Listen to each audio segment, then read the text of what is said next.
Hello दोस्तों, आप सबका स्वागत है मेरे चैनल मोरल शक्ति में। आज हम अपनी वीडियो में बात करेंगे कि आखिर हमें मौन कब रहना चाहिए। इस विषय में बहुत कम लोगों को पता है कि हमारे शास्त्रों के अनुसार 6 ऐसे स्थान बताए गए हैं जहां पे मनुष्य को मौन रहना चाहिए।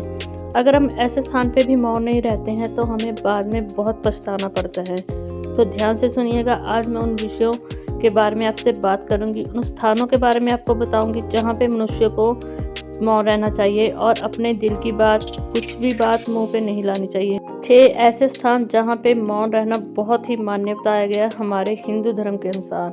बात करते हैं ऐसे स्थानों के बारे में। सबसे पहला स्थान आता है खाना खाने समय। जब भी मनुष्य खाना खाता है तो खाना खाते समय सबसे पहले इस बात का ध्यान रखें, जब भी वो निवाला अपने मुंह में डालता है और खाने की थाली पर से नहीं उठता है, उसको बोलना नहीं चाहिए। जी हाँ, खाना खाते समय चुप रहना चाहिए, खासकर उस समय तक जब तक आप पहला निवाला मुंह में डालते हैं और अंतिम निवाले तक। अंतिम निवाला मुंह में डालते ही भगवान का शुक्रिया अदा करें कि भगवान रोज़ हमें ऐसा खाना खाने को दें, और साथ में नमस्कार करने के बाद ही कुछ बोलें।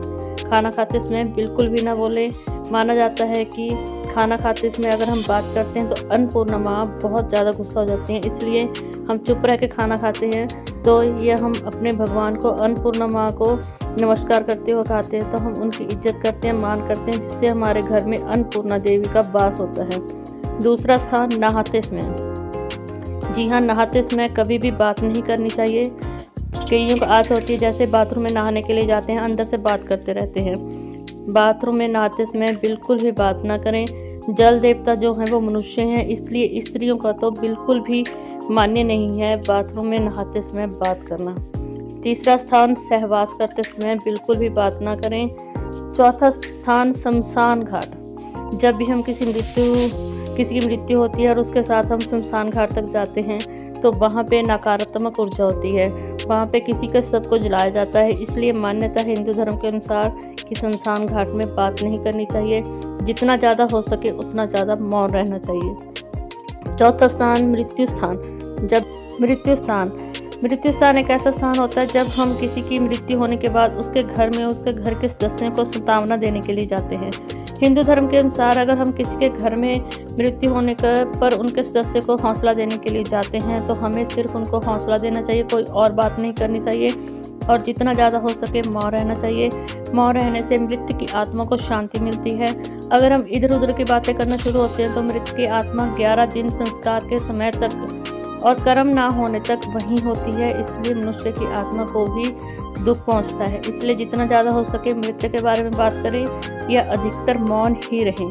सबसे बड़ी बात और लास्ट पॉइंट, हमें पूजा के समय मौन रहना चाहिए। जब भी हम भगवान की पूजा करते हैं, अपने आसन पर बैठते हैं, तो सबसे पहली बात कि हमें मौन रहना चाहिए।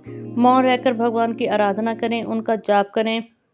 जितना ज़्यादा आप भगवान की माला का जाप करेंगे उतना ही ज़्यादा भगवान जी का आशीर्वाद आपको मिलेगा, और साथ में आपके घर के अंदर सकारात्मक ऊर्जा का प्रवेश होगा। जी हाँ, सबसे बड़ी बात हमेशा ध्यान रखें, भगवान की पूजा करते समय कभी भी किसी के आवाज़ लगाने से या किसी के कुछ बोलने से आपको जवाब नहीं देना है। आपको भगवान की भक्ति में मगन होकर चुप रह के उनका ध्यान करना है, ताकि भगवान आपके घर में आए और आपकी आत्मा, आपका शरीर भी शुद्ध हो। तो ये थे दोस्तों 6 ऐसे स्थान जहाँ पे मनुष्य को बिल्कुल भी नहीं बोलना चाहिए। अगर मनुष्य शांत रहता है, मौन रहता है, तो इसमें उसका खुद का ही फ़ायदा है। आपको मेरी वीडियो कैसी लगी प्लीज़ कमेंट करके ज़रूर बताएं। कोई उपाय देना चाहते हैं वो भी कमेंट कीजिएगा, और नए हैं तो सब्सक्राइब कीजिए, वीडियो को